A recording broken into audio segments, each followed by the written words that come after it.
A chimpanzee chews for 6 hours a day, just to survive. You eat a cooked meal in 20 minutes, then you build civilizations. What changed? The answer is hiding in something you do every single day.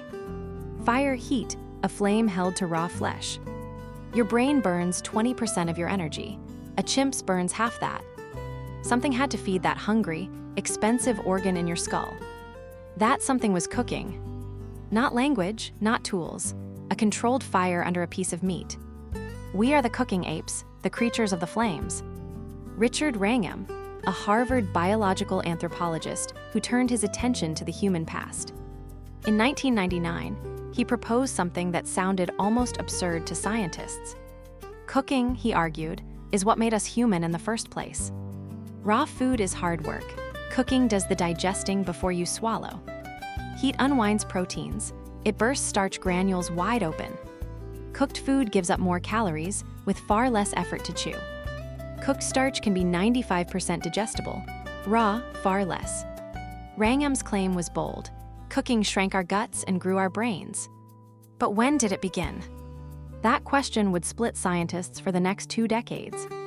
The search for the first fire was about to begin. To grow a big brain, our ancestors needed cheap, dense fuel. The gut is expensive, so is the brain. You can't fully fund both. Leslie Aiello and Peter Wheeler explained how energy might be traded between organs. In 1995, they named it the expensive tissue hypothesis. As our intestines shrank, the saved energy flowed to the brain. But shrinking your gut is dangerous unless your food is easier. Enter the flames.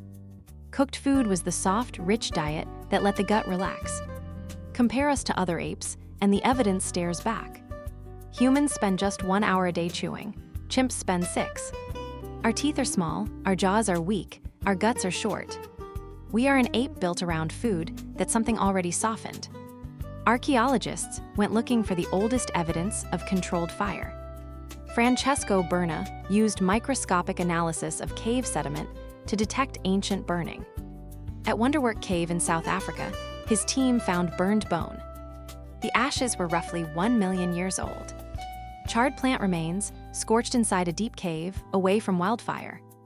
Deep in a cave, fire doesn't arrive by accident, someone carried it.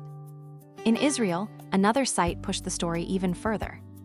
Jesher Benat Yaakov held burned seeds, wood, and tiny flint flakes. That hearth burned around 780,000 years ago. Clusters of burning suggest a fixed spot, a place to gather.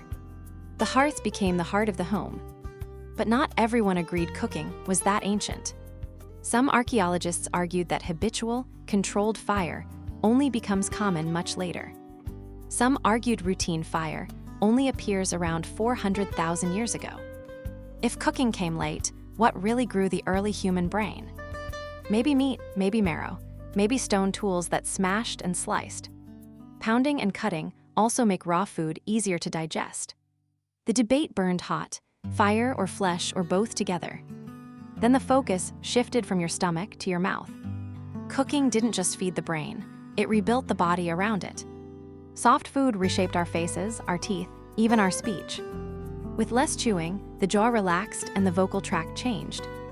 The same fire that cooked dinner may have helped loosen the tongue. And the hearth did something a stomach never could. It gathered people.